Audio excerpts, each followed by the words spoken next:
우리 할렐루야 샬롬하고 인사합니다. 할렐루야 샬롬 샬롬 샬롬 샬롬 샬롬. 하나님 사랑합니다. 여러분 주 안에서 사랑합니다.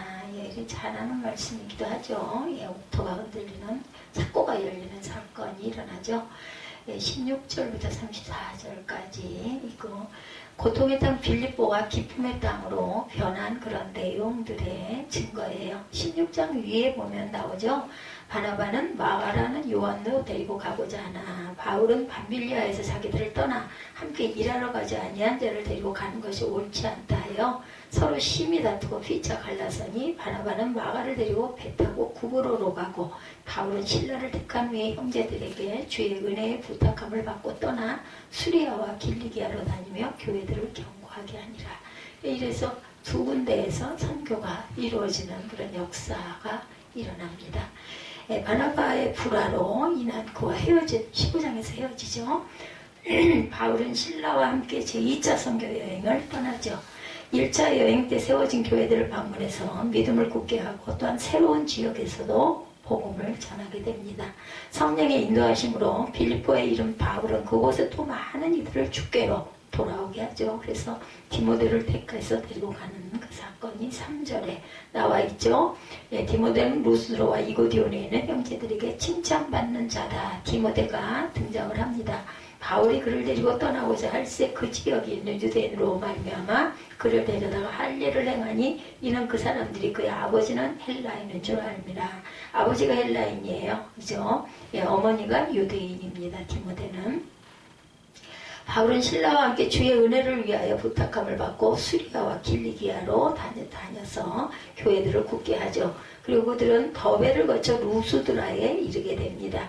루스드라에서 바울은 다시금 디모데를 만나고 디모데는 바울의 1차 여행 때 믿게 된 제자였죠. 그의 어머니와 외할머니는 모두 그리스도인들입니다. 유대인들이고 루스드라는 디모데의 고향이었고 그의 어머니는 유대인이었고 그의 아버지는 헬라인이었다. 소개가 되죠.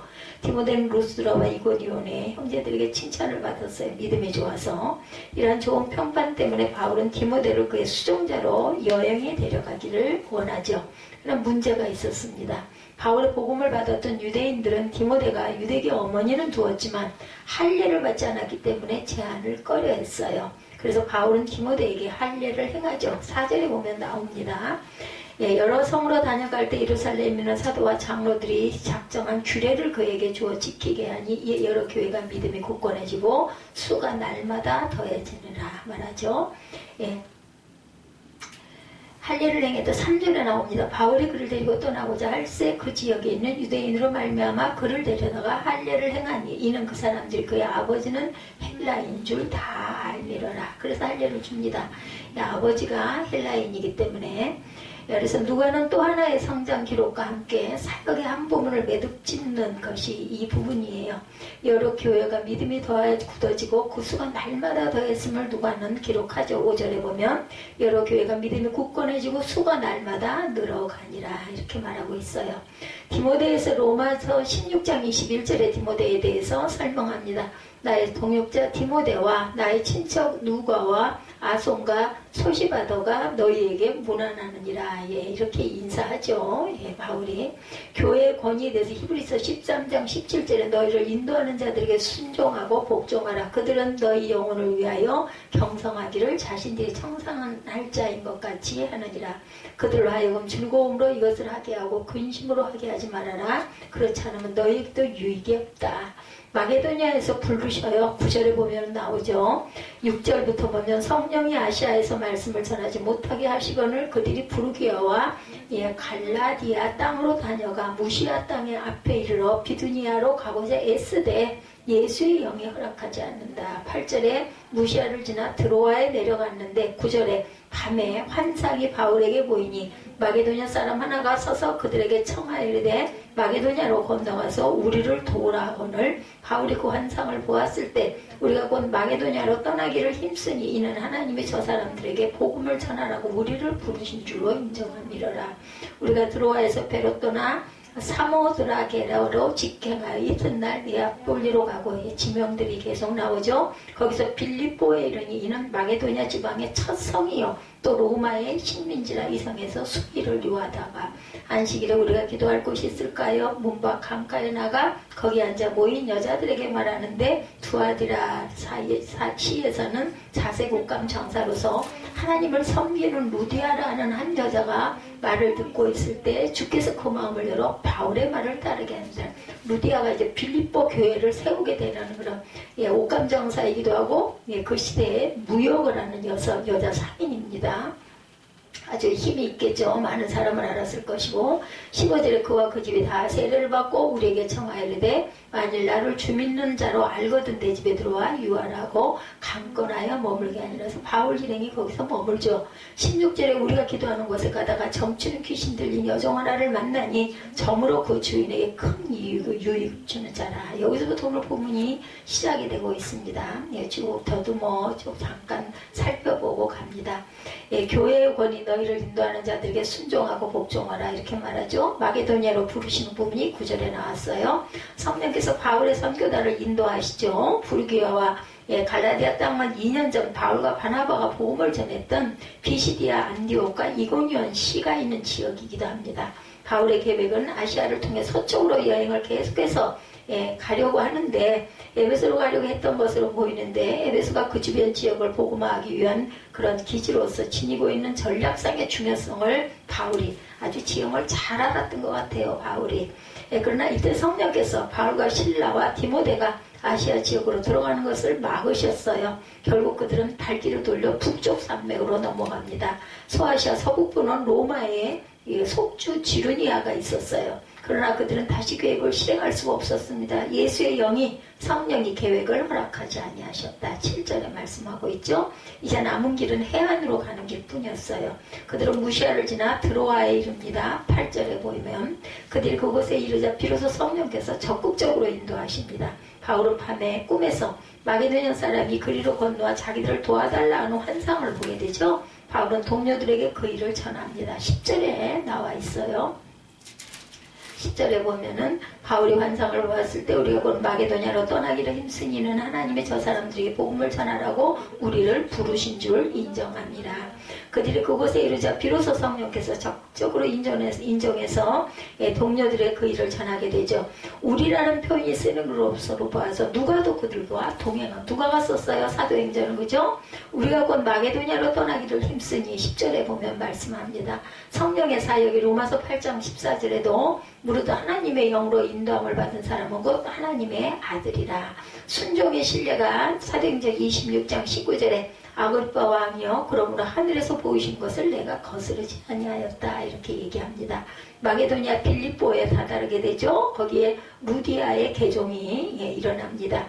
빌립보에는 회당을 유지할 만큼 큰 유대인 공동체가 없었음이 분명해요. 하지만 바울과 그의 친구들은 도시의 서쪽 외곽에 있는 갱기트 강가에 비정규적인 기도 모임 장소를 발견했는데 거기에는 유대인 여자 몇과 하나님을 경외하는 이방인 여자들 몇이 기도하기 위해 매 안식일마다 모이고 있었습니다. 지금으로 보면 주일이죠. 그중 루디아라는 그 자주 장사, 옷감 장사, 하나님을 경외하는 루디아가 마게도니아의 첫 개종자가 되어서 전도자들을 그녀의 집으로 초대하는 부분이 나오죠. 14절에 그리고 그와 온 집이 세례를 받고 그들을 그 집에 유하도록 했다. 15절에 보면은 이렇게 증거하고 있습니다. 그래서 오늘 본문 16절이죠. 우리가 기도하는 것을 가다 점치는 귀신 들린 여종 하나를 만나니 점에서 그 주인들에게 큰 이익을 주는지라. 그가 바울과 우리를 따라와 소리질러 이르되 이 사람들을 지극히 높은 하나님의 종으로 구원의 길을 너에게 전하는 자라 하며 이같이 여러 날을 하는지라. 바울이 심히 괴로워하여 돌이켜 귀신에게 이르되 예수 그리스도의 이름으로 내가 내게 명하노니 그에게 나오라 하니 귀신이 즉시로 나오니라. 귀신을 쫓아내줬어요. 그래가지고 또 감옥에 갇히는 사건이 일어나죠. 장사를 못하게 하니까 감옥에 갔습니다. 억울한 누명을 씌워서. 점장의 여자 노예입니다. 바울 일행은 빌립보에서 점치는 여자 노예를 만나죠. 그녀는 그들의 뒤를 따라다니며 원치도 않은 증거를 하며 그들을 괴롭힙니다. 바울은 예수 이름으로 그녀에게서 귀신을 내어 쫓습니다. 18절에. 그래서 그녀는 더 이상 점을 칠 수가 없었고 그녀의 주인들은 수입원을 잃게 됐어요. 그녀의 주인들은 제사장의 손해를 당하게 되자 격분해서 바울과 실라를 관원에게 끌고 갑니다. 귀신 들림에 대해서 누가복음 13장 11절에 18해 동안이나 귀신 들려 앓음으로 꼬부라져 조금도 펴지 못하는 한 여자가 있더라. 이렇게 말하죠. 예, 그 시절에는 이런 사람들은 모두 다 귀신 들린 자였어요. 예, 허리가 꼬부라진 자. 예, 지금 같으면 뭐 척추에 예, 문제가 있었다 이렇게 할 건데 어쨌든 그렇게 해서 펴지기도 합니다. 악령을 추방합니다. 마태복음 17장 18절에 예, 예수께서 꾸짖으시니 귀신이 나가고 아이가 그때부터 나으니라. 간수의 개종이 22, 3절에 일어나죠. 관원들의 상관들을 두 전도자에게 매를 때리게 하고 그들을 넘겨주어 밤새 가두어 지키게 하죠. 바울은 아마 후에 3번 퇴장을 받은 일로 기억하고 있는 듯해요. 나무착고에 채워져 꼼짝할 수 없는 바울과 실라는 한밤중에 기도와 찬송을 하죠. 25절에 증거하고 있습니다. 19절 여종의 주인들은 자기 수익의 소망이 끊어진 것을 보고 고발을 하죠. 22절에 상관들이 옷을 찢어 벗기고 매로 치라하여 많이 친후에 옥에 가두고 간수에게 명하여 든든히 지키게 하니 그가 이러한 명령을 받아 그들을 깊은 옥에 가두고 그 발을 착고에 든든히 채웠더니 25절에 한밤중에 바울과 실라가 기도하고 하나님을 찬송하며 죄수들이 듣더라. 26절에 이에 갑자기 큰 지진이 나서 옥토가 움직이고 문이 곧 다 열리며 모든 사람이 메인 것이나 벗어진지라 간수가 자다가 깨어 옥문들이 열린 것을 보고 죄수들이 도망한 줄 생각하고 핫되어 자결하려고 해요. 죄수가 다 탈출했으니까 어차피 죽을 거 자결해서 죽겠다. 바울이 크게 소리질러 이르되 내 몸을 상하지 말라 우리가 다 여기 있노라 하니 29절에 간수가 등불을 달라고 하며 뛰어들어가 무서워 떨며 바울과 실라 앞에 엎드리고 그들을 데리고 나가 이르되 선생들이여 내가 어떻게 하여야 구원을 받으리까 하거늘 이르되 주 예수를 믿으라 그리하면 너와 내 집이 구원을 받으리라. 유명한 말씀이 증거되어 내려오죠. 32절에 주의 말씀을 그 사람과 그 집에 있는 모든 사람에게 전하더라. 이렇게 됩니다. 그 밤 그 시각에 간수가 그들을 데려다가 그 맞은 자리를 씻어주고 자기가 그 온 가족의 세례를 받은 후에 그들을 데리고 자기 집에 올라가서 음식을 차려주고 그와 온 집안이 하나님을 믿음으로 크게 기뻐하느라. 35절부터 마지막 40절까지 잠깐 봅니다. 날이 새며 상관들이 부하를 보내어 그 사람들을 놓으라 하니 간수가 그 말대로 바울에게 말하되 상관들이 사람을 보내어 너희를 놓으라 하였으니 이제는 나가서 평안히 가라 하거늘 바울이 이르되 로마 사람이는 우리를 죄도 정하지 아니하고 공중 앞에서 때리고 옥에 가두었다가 이제는 가만히 내보내고자 하느냐 하니라. 그들이 친히 와서 우리를 데리고 나가야 하리라 한데 부하들이 이 말을 상관들에게 보고하니 그들이 로마 사람이라 하는 말을 듣고 두려워하여 와서 권하여 데리고 나가 그 성에서 떠나기를 청하니 두 사람이 옥에서 나와 루디아의 집에 들어가 형제들을 만나보고 위로하고 가니라. 바울이 굉장히 똑똑한 사람이죠. 결국은 사과까지 받아내고 그죠? 그렇게 해서 떠나는 그런 이야기가 쭉 나와 있습니다. 찬송의 때 계시록 5장 9절에 그들이 새 노래를 불러 이르되 두루마리를 가지고 그 인봉을 떼기에 합당하니라. 일찍이 죽임을 당하사 각 족속과 방언과 백성과 나라 가운데 사람들을 피로 사서 하나님께 드리시고 구원의 강구가 요한복음 6장 28구절에 말씀하고 있습니다. 그들이 묻되 우리가 어떻게 하여 하나님의 일을 하오리까? 29절에 예수께서 대답하여 이르시되 하나님께서 보내신 일을 믿는 것이 하나님의 일이니라 하시나. 믿음도 하나님의 일입니다. 하나님을 예수를 믿는 것도 하나님의 일을 하는 거죠. 누가는 복음의 능력이 어떤 부류의 사람들에게든지 미칠 수가 있다라는 것. 이는 다른 말로 표현하면 어느 누구든지 복음이 필요함을 말하고 있다는 거죠. 루디아 귀신 들린 여종 그리고 간수 이르기까지 구원의 소식은 전해져야 했던 것이죠. 모두가 죄인이고 모두가 하나님의 구원을 필요로 하는 사람들이다. 여러분들에게 행복한 추억 그것과 관련된 사람들을 떠올리면 기분이 좋아지는 것이 있습니까? 있죠. 추억의 장소.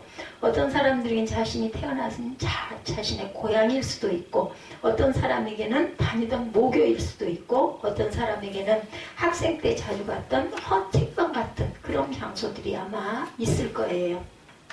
제가 오늘 일부 예배 때 얘기했던 것처럼 저는 산에서 진달래 개나리가지를 꺾어가지고 그걸 이게 뒷목 뒤에다가 이렇게 꼽고 양쪽에다 꼽고 수건을 둘러매고 그렇게 놀이를 했던 기억이 지금도 아주 생각하면 재밌고 특별히 봄에 그런 일들이 많았던 걸로 저는 기억을 합니다. 어떤 사람에게는 배우자를 처음 만난 곳이나 연애 시절 자주 가던 곳일 수도 있죠. 신혼여행을 갔던 곳일 수도 있을 겁니다. 오늘 본문의 주인공 바울에게 그것은 어디였을까? 어느 정도 짐작할 수 있게 해준 것이 바로 빌립보서. 빌립보서 그 성경 있죠. 바울은 주위 60년부터 62년 사이 로마에 투옥되어 있을 때 빌립보서를 기록합니다. 그러니까 옥에서 썼다 해서 옥중서신이라고 하죠. 앳빌골민, 우리 이렇게 기억하고 있습니다. 에베소서, 빌립보서, 골로새서, 이렇게 말씀하죠. 빌립보 교회 성도들에게 보낸 빌립보서의 기쁨 혹은 기쁨과 관련된 단어나 표현들이 자주 나옵니다. 서신의 전체에 기쁨이 5번, 기뻐하다가 8번, 기뻐하느니 3번 기록되어 있어요. 그래서 4장에만 6번 나오죠. 빌립보서에. 말하자면 빌립보서는 6, 7개 구절당 한 번씩 기쁨이란 단어가 나옵니다. 현재 죄수의 신분으로 감옥에 갇힌 그가 빌립보와 빌립보 성도들을 생각하면서 써내려간 빌립보서에 왜 이렇게 기쁨이란 단어를 많이 쓴 이유는 과연 무엇일까? 뭐가 그렇게 기뻐서? 그때 감옥은 지금 우리가 생각하는 교도소가 아니에요. 아시겠지만 지하 아주 몇십 층 밑으로 내려간 아주 어둡고 그리고 습하고 아무 빛도 들어오지 않는 그런 곳인데, 그런 곳에 그냥 있는 것도 아니죠. 두 발목은 차고에 채이고 두 손은 손대로 메어 달려있는, 근데도 어떻게 이 편지를 쓸 수 있는 어떤 여건을 허락을 했던 것 같습니다. 어찌되든 그런 아주 고통스러운 상황에 이렇게 기쁨이라는 단어가 많이 표현되어 있다는 거. 기뻐하다가 8번, 기쁨이 5번, 또 기뻐하느니 3번 기록되어 있어서 4장에만 6번 나온다라는 거죠. 그러다 보면 6, 7개 구절당 한 번씩 기쁨이라는 단어가 나왔다는 것. 오늘 본문은 바울이 빌립보를 처음 찾았을 때를 기록하고 있습니다. 그런데 바울이 처음 빌립보를 찾았을 때와 빌립보 교회가 세워질 당시 상황은 기쁨 혹은 유사한 것과는 정반대의 상황이었다. 그 상황은 어땠다고요? 고난과 시련의 장소였습니다. 이 빌립보가. 소아시아 지금의 터키 지역에 복음을 전하던 바울 일행은 성령의 각권적인 인도에 의해서 아시아 지역에서 사역을 줬고 유럽으로 거의 강제로 옮겨지게 되죠. 그렇게 해서 드로아에서 배를 탄 후 유럽의 첫 항구인 네아폴리에 도착을 합니다. 자료를 찾아가다 보면 네아폴리라는 것은 오늘날 까발라로 불리는 항구 도시입니다. 유적지 자료 사진에 보면 네아폴리 까발리 항구에 있는 조각들로 바울이 건너와서 우리를 도와달라고 한 마게도니아 사람의 환상을 보는 네아폴리로 건너왔다는 것이 새겨놓아져 있다고 해요.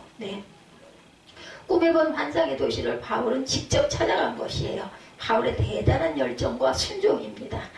바울 일행은 거기서 곧바로 빌립보로 옮겨갑니다. 하나님의 은혜를 받으면요, 보이면 보이는 대로, 말씀하시면 하시는 대로 우리가 행하지 않을 수가 없어요. 저는 이걸 경험을 했기 때문에 압니다. 무조건 보여줘가지고 저는 그 신학교를 갔지 않습니까? 거기서 아무것도 모르는데 전화 걸어서 물어봐가지고 제가 첫 번째 신학교를 그렇게 해서 갔기 때문에 압니다. 빌립보는 알렉산더 대왕의 아버지인 필립의 이름을 따서 명명한 도시로 마게도니아 지방에서 가장 큰 도시였습니다. 그리고 이 도시는 로마의 식민지, 로마가 직접 통치하는 서금이었어요. 바울 일행은 이 빌립보에서 유럽 지역의 사역을 시작합니다. 출발지가 빌립보가 된 것이죠. 그런데 오늘 본문 12절에 보면 이 성에서 수일을 유하다가 라고 하는 것으로 보아서 그들이 빌립보에서 헬라 사람들에게 복음을 전하려 했으나 전도할 사람들을 만날 수 있는 장소 혹은 접촉점을 좀처럼 얻지 못해서 시간을 보내고 있었던 것으로 보이죠. 그 이유는 13절에 안식일에 우리가 기도할 곳이 있을까 하여 문 밖 강가에 나가 거기에 앉아서라는 말씀대로 빌립보에서는 유대인이 없었고 유대인들 혹은 유대교회에 관심을 가진 헬라인들을 만날 수 있는 회당이 없었기 때문이에요. 그래서 기도할 장소를 물색하다가 강가를 나갔죠. 거기서 여인들을 만나죠. 말씀을 전합니다. 바울 일행이. 그러니까 강가에서 빨래 혹은 옷감에 염색을 하고 있던 여인들에게 복음을 전하게 된 거예요. 오늘 그 본문의 내용이 그렇습니다. 그 가운데 루디아라는 여자가 주님을 믿게 되고 바울 일행이 그녀의 집에 초청을 받고 거기서부터 빌립보 교회가 그 집에서 시작이 됩니다. 이 루디아네 집에서. 이러한 상황을 통해 볼 때 빌립보에서 선교 활동은 결코 쉽지 않았음을 알 수가 있어요. 바울이 갔던 거의 모든 지방에서의 사역의 첫 장소는 유대인의 회당들이었었죠. 안식일 회당에 모인 사람들이 구약 성경을 가지고 구약의 예언대로 오신 예수님을 전하는 일이 일반적인 그 시대의 전도 방법이었습니다. 그러나 유대인들이 없고 따라서 회당도 없는 빌립보에서는 전도의 접촉점 혹은 접촉 방법을 찾지 못해서 상당한 시간을 보내므로 빌립보는 참 힘든 곳이다라는 것을 빌립보의 첫 인상으로 보여지고 있어요. 그것만이 아니라 강가에서 루디아에게 복음을 전하고 그녀의 집을 선교 거점으로 삼았지만 복음을 전하는 일은 계속 소강 상태에 이르릅니다. 즉 루디아가 예수님을 믿었다 해서 그곳 고구마 줄기를 당기면 고구마들이 따라 올라오듯이 결신자들이 연이어 생기지 않았다. 16절에 보면 우리가 기도하는 곳에 가다가 오늘 본문의 시작이 여기서부터 시작되죠. 우리가 기도하는 곳에 가다가 점치는 귀신 들린 여종 하나를 만나서 점으로 그 주민에게 큰 이익을 주는 그런 사람들을 만나죠. 그래서 거기서 귀신을 쫓아내다가 결국은 감옥에 갇히기까지 합니다. 귀신 들린 사람과 정신적인 질병을 가진 미친 사람을 구분하기는 쉽지가 않습니다. 그렇죠? 본문에 이 여종이 점치는 일을 했다. 점치는 것을 미래의 일을 예언해 준 것이라고 생각하기 쉽지만 단지 기준과 운수를 판단하는 정도였을 것이고, 다시 말해서 귀신에게 미래의 일들을 예지할 수 있는 능력이 있는 것이 아니라는 거죠. 그보다 더 큰 문제는 귀신이 이 여인을 조종해서 점치러 오는 사람들의 불안한 심리를 이용하는 거예요. 그래서 그들은 뭐를 했을까요? 장사를 했겠죠. 주인들의 큰 돈을 벌어줍니다. 따라서 이 여종은 정말 불쌍한 사람이에요. 귀신에 사로잡혀 이성과 지성과 심지어 자신의 신체마저 철저히 구속당한 상태였고, 육신의 주인들인 그런 그 주인들도 굉장히 많아 여인을 이용하고 있었던 그런 상황. 이러한 여자가 바울 일행을 따라오며 이 사람들은 지극히 높은 하나님의 종으로 구원의 길을 너에게 전하는 자라면서 고래고래 소리를 지르면서 따라와요. 어쩌다 한번 그런 것이 아니라 여러 날을 아마 그와 같은 행동을 반복했던 것 같습니다. 얼마나 시끄러웠을까요? 저 같으면 막 인상을 쓰고 막 가라고 막 떠다 밀었을 것 같아요. 귀신 들린 여인이 귀신에 의해서 하나님의 사람, 복음의 종들을 알아본 것은 나쁘지 않으나 귀신 들린 여인의 증거로 사람들이 예수를 믿거나 바울 일행을 존경할 리가 없죠. 도리어 귀신 들린 여인의 증거는 복음에 방해가 되었고 바울이 심히 괴로워하여 이렇게 말하고 있죠. 견딜 수 없는 지경에 이르렀습니다. 그래서 귀신을 내어 쫓은 거예요. 그래서 바울은 그 여인을 향해 예수 그리스도의 이름으로 내가 내게 명하느니 그에게서 나오라 이렇게 말하죠. 귀신은 즉시 여인을 떠나갑니다. 좀 덥지 않아요? 나는 막 얼굴이 뜨거워가지고 또 추우면 좀 틀죠. 그 여인을 향해서 예수 그리스도의 이름으로 내가 내게 명하니 그에게서 나오라. 그래서 귀신이 즉시 그 여인을 떠납니다. 귀신에 사로잡혀서 자신의 이성과 지성과 감성 혹은 의지까지 상실한 채 귀신에 의해 조종당했던 여인이 귀신의 속박에서 벗어나서 자유로운 주체적인 인간이 된 이 일은 참으로 놀라운 일, 주변에서 보고 다들 놀랐겠죠. 그러나 이 일에도 불구하고 빌립보는 아무런 반응이 없습니다. 빌립보는 바울과 실라 그리고 그들이 전하는 복음에 여전히 무관심합니다.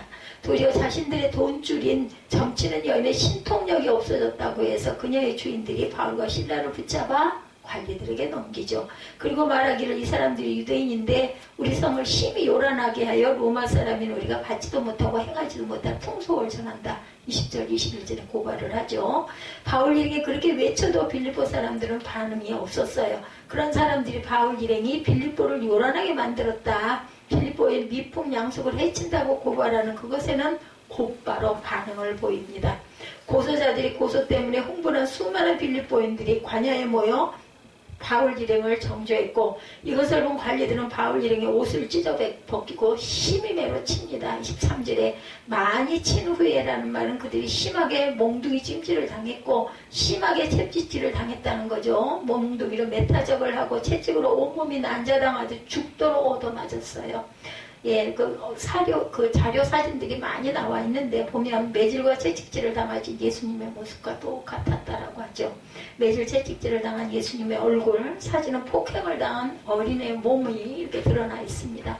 자신들의 돈줄이 끊어진 이유로 사람들을 선동하여 바울과 실라를 죄인으로 만들었고 무리들을 충동질해서 외치죠. 관리들은 정식 재판 절차도 없이 두 사람에게 즉각 형벌을 내렸고 그로 인해 바울과 실라 두 사람은 이렇게 거의 죽을 지경이 되어서 감옥에 갇히게 됩니다. 이것은 성령께서 강권하심으로 유럽 지역으로 빌립보로 왔지만 빌립보의 사역이 이렇게 무서웠다는 거죠. 죽을 지경이 될 정도로 사역이 너무 어렵고 전도의 진도는 나아가지 않고 귀신을 쫓아낸 일로 상을 받기는커녕 죽을 지경이 이르는 등 빌립보는 너무나 힘들고 괴로운 곳으로 기억될 그런 도시였습니다. 근데 바울과 실라는 그 상황 속에서 아주 특별한 결단을 하죠. 25절에 한밤중에 바울과 실라가 기도하고 하나님을 찬송하네 이렇게 증거합니다.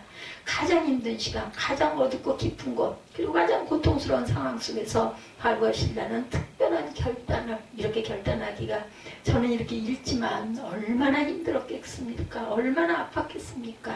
예, 그 결단은 깊은 밤중에 옷이 벗겨진 채로 몽둥이로 채찍질을 당하고 온몸과 마음이 엉망인 가운데 있었지만 그들은 기도하고 찬송하기로 결단을 하죠. 온몸이 욱신거리고 상처 부위는 쓰라리고 검붉은 멍은 점점 커졌고 마치 뼈가 으스러지는 듯 뼛속으로부터 지독한 통증이 전해오는 상황에 그들은 기도하고 찬송을 합니다. 정말 쉽지 않은 일이죠. 마음이 조금이라도 어둡고 힘들면 찬송을 부르기가 쉽지 않은데 그런 가운데 억지로 찬송하는 것은 또 얼마나 고통스럽고 괴로웠을까요? 기도 역시 마찬가지요. 기도 소리보다 아야 아파 신음소리가 아마도 더 컸을 것 같습니다. 나도 모르게 저절로 나왔을 터인데도 그들은 기도와 찬송을 결단합니다.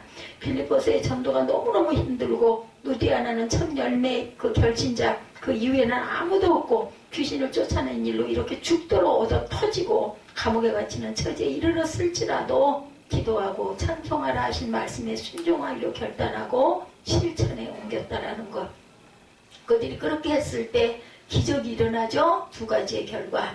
첫째는 갑자기 지진이 나서 옥토가 움직이고 닫혀있던 문들이 열리고 모든 사람이 매인 것이 벗어집니다.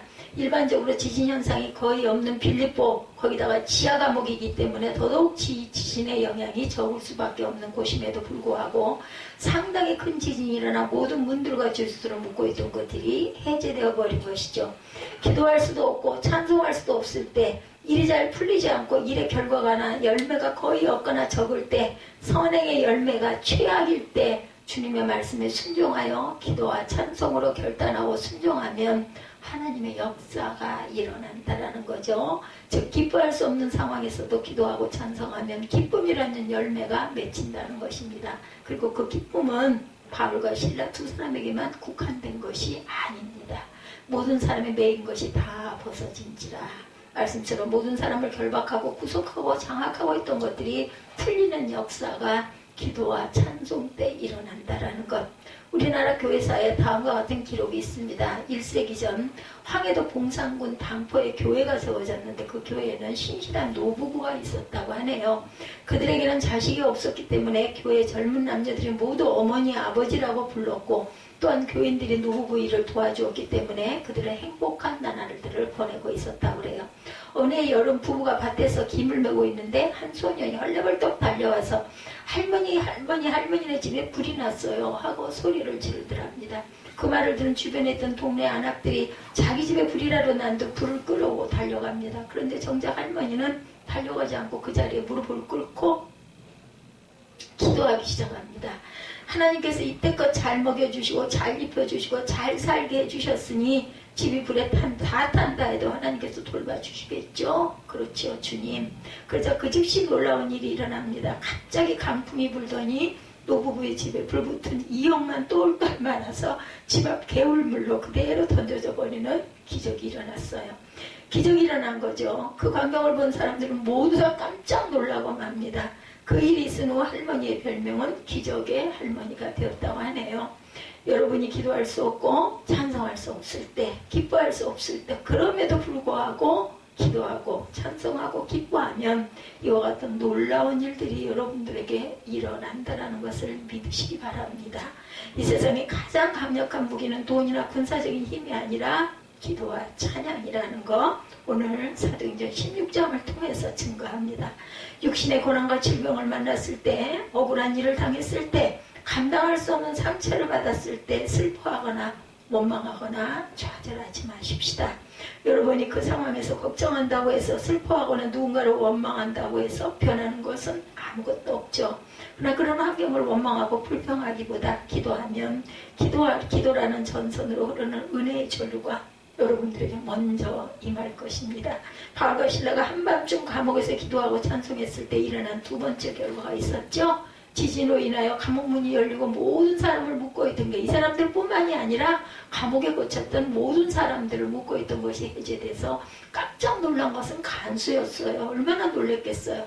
죄수들이 모두 다 도망했을 것이다 라고 지레짐작을 하고 죽으려고 하죠. 그 죄수들이 모든 형벌을 대신해서 받아야 됐다고 그래. 그때는 그렇게 되면 간수가 모든 책임을 지고 벌금형이라면 자신의 재산으로는 그 어림도 없을 것이고 징역형이라면 그들 모두의 그 형기를 자신이 대신 치러야 할 것이고 사형수라면 자신의 목숨으로 대신해야 했다고 합니다. 그 시대에는. 그래서 죄수들이 도망갔다고 생각하는 간수가 모든 죄를 징벌을 대신해야 하느라 차라리 목숨을 끊는 것이 낫다고 생각해서 칼을 빼서 자결하려고 하죠. 27절에 보면 이것을 본 바울이 그를 말렸을 뿐만 아니라 모든 죄수가 그대로 있음을 알려주죠. 그제야 간수는 모든 상황을 파악합니다. 그렇게 죽도록 메타작을 받은 사람들이 큰 소리를 기도하고 찬송했던 것, 그리고 기도와 찬송 소리에 화답이라도 하듯 땅이 진동하여 지진이 일어난 일, 무엇보다 그 가운데 달아나지 않고 의연히 자기 자리에 그대로 있던 그러한 두 사람과 또 다른 죄수들의 모습이 간수로 하여금 마음을 돌리게 하죠. 30절에 내가 어떻게 하여야 구원을 받으리까? 이 질문은 필리포 감옥에서 벌어진 일련의 사태가 자연적이거나 혹은 사람이 할 수 있는 범주를 넘어선 것임을 깨닫게 합니다. 그래서 어떻게 하면 당신들처럼 될 수 있습니까? 어떻게 하면 그 고통스러운 가운데 노래할 수 있습니까? 어떻게 하면 하늘을 움직이고 땅을 움직이는 기적을 이룰 수가 있습니까? 어떻게 하면 감옥문을 열고 착고가 풀려도 당신들의 길로 가지 않고 그대로 남아있을 수 있겠습니까? 당신들이 남다른 이유는 도대체 무엇입니까? 그때 바울과 실라가 답합니다. 31절이죠. 주 예수를 믿으라. 그리하면 너와 내 집이 구원을 받으리라. 너만이 아니에요. 내 집이 구원을 받으리라. 그의 모든 질문에 해답은 주 예수시라는 것을 증거하죠. 예수가 우리를 남다르게 만들었고 예수가 우리를 고통 가운데 노래하고 기도하게 만들었습니다. 예수가 우리를 감방에 그대로 있게 만들었고 이러한 복음을 받아들인 그와 그 집에 있는 모든 사람들이 주님을 믿고 세례를 받음으로 필리포의 두 번째 신자, 두 번째 믿음의 가정이 탄생이 된 거죠. 그렇게 안되던 전도, 그렇게 힘들던 전도가 지독한 고통 속에서 기도하고 찬송했더니 이렇게 놀라운 결과를 낳습니다. 이것이 기도의 힘이고 찬송의 힘이라는 것. 역대 20장에 보면 암몬과 모압과 세일 자손들이 거대한 연합군을 조직해서 유다를 침략했을 때 여호사밧 왕이 레위 지파로 찬양들을 조직해서 찬양하게 했더니 하나님께서 친히 역사하셔서 그 적들을 물리쳤다라는 기록이 나오죠. 그 수를 셀 수 없는 적들 앞에 무기나 전쟁의 전략이 아닌 찬송으로 맞서 싸우러 나가는 것 정말 놀라운 반응이죠. 뭐 적은 믿음 가지고는 할 수가 없는 일입니다. 목숨이 그저 경각에 있는데 그것이 가능했던 이유는 그들이 찬송의 능력을 믿었기 때문이죠. 10,000만 부가 넘게 팔린 밀리언셀러의 작가 멀린 R. 캐로더스 목사가 쓴 찬송 생활의 권능, 감옥 생활에서 찬송 생활로라는 책이 있어요. 멀린 목사는 이 책에서 문제 앞에서 주님을 찬양하라. 그러면 하나님께서 역사해 주실 것이다. 이해가 되지 않더라도 찬송하라고 말합니다. 사람의 생각으로 너무나 비현실적인 대응이죠. 그러나 수많은 사람들이 이 말대로 찬양하다가 기적을 체험합니다. 욥도 찬양의 사람이었죠. 큰 시험을 당했을 때 주신이도 야훼시오 거두신이도 야훼시오니 여호와의 이름이 찬송을 받을지어다. 욥기 1장 21절입니다. 다니엘의 세 친구도 찬송의 사람들이었죠. 활활 타는 풀불 속에서 하나님을 찬양합니다. 그렇게 했을 때 불이 그들을 사르지 못했어요. 고난과 시련을 기쁨으로 만드는 믿음. 설교를 저희가 시작하면서 어떤 장소 혹은 거기 있는 사람들을 떠올리면 자연스럽게 기분이 좋아지고 미소를 머금게 되는 곳이 어디냐 제가 질문했었습니다. 유럽의 관문이었던 빌립보는 바울에게 너무나 힘든 곳이었어요. 사역이 어려웠고 사역을 시작한 지 수일 만에 겨우 루디 한 사람을 전도를 시킵니다. 그리고 또다시 수일이 흘렀지만 전도의 열매는 더 이상 없었죠. 그러다 귀신 들린 여종의 귀신을 쫓아낸 일로 죽을 지경이 되도록 매질과 채찍질을 당한 후에 감옥에 갇힙니다.